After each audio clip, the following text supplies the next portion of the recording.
Miarabantsika rehetra amin'ny anaran'ny Tompo. Je vous salue au nom du Seigneur. Io fampitahana ny tena amin'ny hafa io. La comparaison avec les autres détruit. Tel est le titre de la vidéo d'aujourd'hui. Izay tiako marihana aty am-piandohana aloha dia hoe tsy hoe fahotana na hoe zavatra. Je tiens à préciser dès le début que se comparer aux autres n'est ni un péché, ni formellement interdit, mais c'est une tentation. Il s'agit donc d'une chose qui détruit, qui démolit plusieurs personnes si on ne fait pas attention. Par ailleurs, se comparer et imiter sont différents. Par exemple, comme Paul a dit, « Soyez mes imitateurs ». Il ne parle pas de comparaison, mais d'imitation. Prendre une chose pour modèle, tu trouves une chose bien sur une personne et tu la prends pour modèle. Mais la comparaison n'est pas cela. La comparaison, c'est de se dire « Pourquoi un tel est comme ceci et moi je suis comme cela ?» Il s'agit uniquement de comparaison entre ma vie et celle d'une autre personne. C'est de cela dont nous allons parler dans cette vidéo. Dans Matthieu 20, il y a une histoire dans laquelle nous pouvons tirer une leçon à propos de cela. En effet, il y a eu un maître de maison qui sortit dès le point du jour afin de louer des ouvriers pour sa vigne. Il les a envoyés dans sa vigne après avoir conclu un contrat pour 1 denier par jour. C'était en effet le salaire d'un ouvrier pour 1 jour. Ils sont donc partis tôt le matin, vers 6 ou 7 heures. Et il sortit à la 3e heure.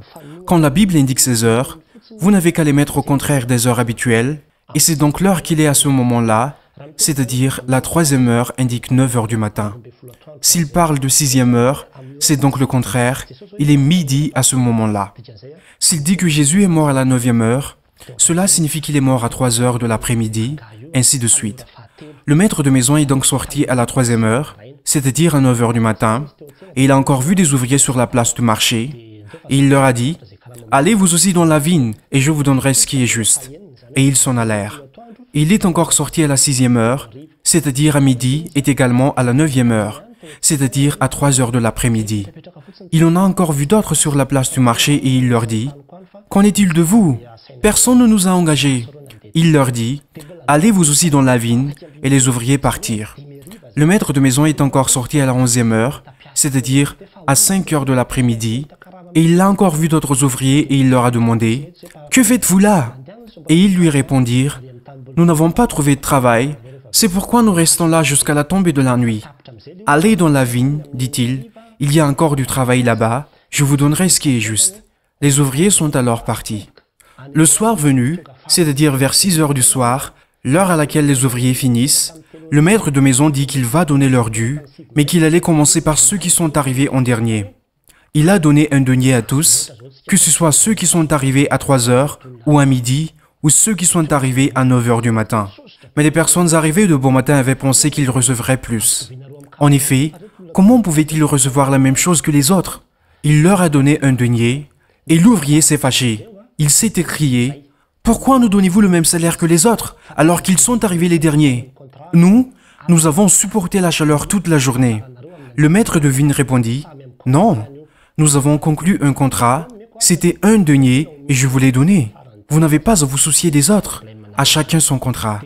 Ne compare pas ta part avec les autres, parce que c'est chacun son contrat. Si je veux lui donner, je lui donne, parce que c'est mon argent, même si je donne tout le salaire aux personnes arrivées en dernier, ce n'est pas votre problème. » Et c'est de cette histoire que nous allons tirer une leçon, car il y a plusieurs choses dans notre vie qui sont similaires à cette histoire. Ce n'est pas convenable de comparer sa vie à celle des autres, cela engendre plusieurs conséquences négatives. Premièrement, la tristesse. Comme les ouvriers de tout à l'heure, il y a des travailleurs qui comparent leur salaire avec celui des autres et se demandent pourquoi cette personne qui vient d'arriver gagne autant. Cela ne te regarde pas. Pourquoi une personne qui se trouve sous mes ordres perçoit un tel salaire? Ce ne sont pas tes affaires. Ton problème à toi, c'est le salaire dans le contrat que tu as signé avec ton employeur. Réjouis-toi de ce que tu as. Arrête de comparer ton salaire avec celui des autres. Cela ne te rendra pas heureux. Regarde cette image. Le petit garçon, à la 2e place, est très heureux parce qu'il a réussi à monter sur le podium. Pourtant le premier, regardez-le, il n'est même pas heureux. Et c'est pareil, avec ce que tu as, ne regarde pas les autres pour voir qui est en haut ou qui se trouve où, mais réjouis-toi de la situation que Dieu t'a donnée. Deuxièmement, la comparaison pourrait te conduire vers des blocages, tu ne pourras jamais avancer si tu ne cesses pas de comparer ta vie avec celle des autres. J'en ai déjà été victime une fois. En fait, j'ai trouvé une bourse et j'ai vu les personnes qui l'ont obtenue et j'ai immédiatement été découragé car c'était des personnes très intelligentes, je n'y arriverai jamais. Et heureusement que mon épouse m'a poussé à postuler. Je lui ai dit que ce n'était pas possible parce que j'ai comparé mon niveau avec ceux qui ont obtenu la bourse. Et j'ai immédiatement été bloqué, je n'ai pas postulé. C'est la conséquence de la comparaison avec les autres. Et pourtant, j'ai fini par postuler quand même car mon épouse m'a convaincu. Et j'ai été reçu. Il n'y a aucune comparaison, chacun son contrat, chacun sa part, chacun reçoit ce que Dieu lui donne. Ne compare pas ta vie avec celle des autres. Ce n'est pas parce que les autres reçoivent une chose que toi aussi tu dois forcément l'avoir. Cela nous conduit au troisième point, cela cause de la jalousie. La comparaison avec les autres est la cause de la jalousie. Toute jalousie commence à partir de là, car on ne cesse de regarder la vie des autres. Par exemple, parlons du fils du prodigue. Quand il est revenu, son père lui a organisé une grande fête. Le grand frère s'est tout de suite dit, « Pourquoi n'organise-t-on pas de fête pour moi, alors que je suis toujours là? Pourquoi dès qu'il arrive, on lui fait tout ceci ?» C'est ce qui cause la jalousie entre les frères et sœurs, parce que tu te compares à eux. Tes parents ont parfaitement le droit de faire ce qu'ils veulent avec leur argent pour leurs enfants, et non pas s'ils ont fait ceci pour l'anniversaire de l'aîné, ils doivent également en faire de même pour le cadet. Et c'est justement ce qui est arrivé aux frères de Joseph, car leur père a donné des habits à ce dernier. Ses frères ont donc été jaloux et se sont dit, « Pourquoi lui donne-t-on ces habits, et qu'en est-il de nous ?» C'est dangereux de se comparer avec les autres, et elle engendre des tentations pour différentes choses, il faut donc faire très attention. La comparaison peut même engendrer de la colère. En comparant tes enfants avec ceux de tes frères ou sœurs, lorsque tu vois qu'ils sont plus intelligents que les tiens, tu vas finir par ne plus aimer tes enfants. Tu finis par les frapper, les gronder, et tu ne cesses pas de les comparer en disant « Regarde les enfants d'un tel ». Et pourtant leur éducation et la façon de les élever sont fondamentalement différentes, même la nourriture est différente. Tes enfants n'ont pas forcément le même mode de vie que celui des enfants de tes frères et sœurs. Tout est différent, ce sont tes enfants, réjouis-toi de les avoir. Il en est de même pour les époux. Tu compares ton épouse avec celle d'un ami et tu finis par ne plus aimer ta propre épouse et tu te dis « Mon épouse n'arrive pas à faire ce qu'une telle fait à son mari » et tu finis par disputer avec elle qui n'a absolument rien fait et tout cela arrive à cause d'une comparaison que tu as faite de ta vie avec celle des autres. Réjouis-toi de l'épouse que tu as et n'envie pas celle des autres. Tu l'as choisie, donc tu te réjouis de ce que tu possèdes. Il en est de même pour l'insatisfaction. La comparaison avec les autres engendre de l'insatisfaction.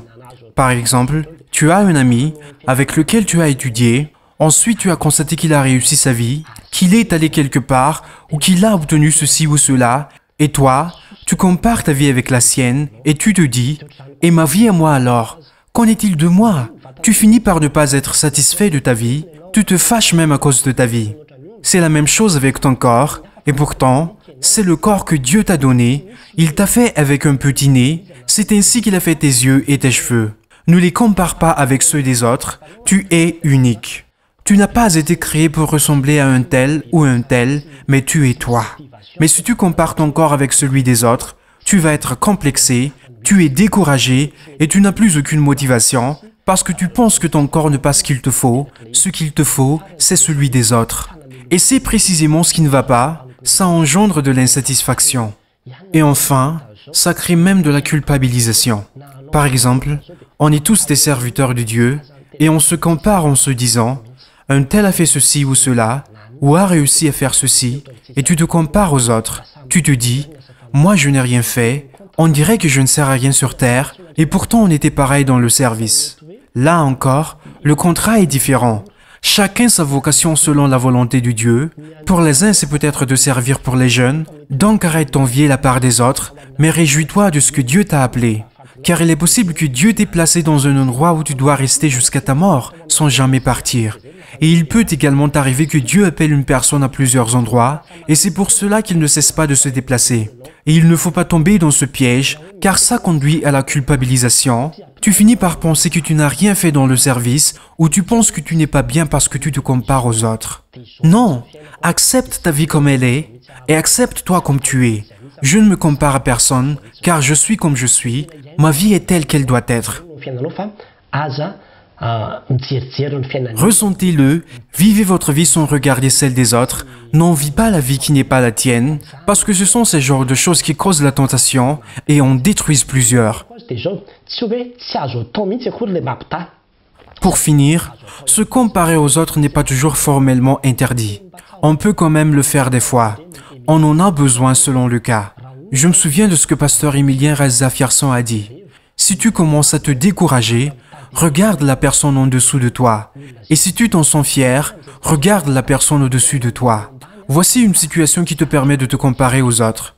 Tu compares ta vie à celle des gens en dessous de toi pour ne pas te décourager et tu la compares également à celle des gens au-dessus de toi pour ne pas être trop fier.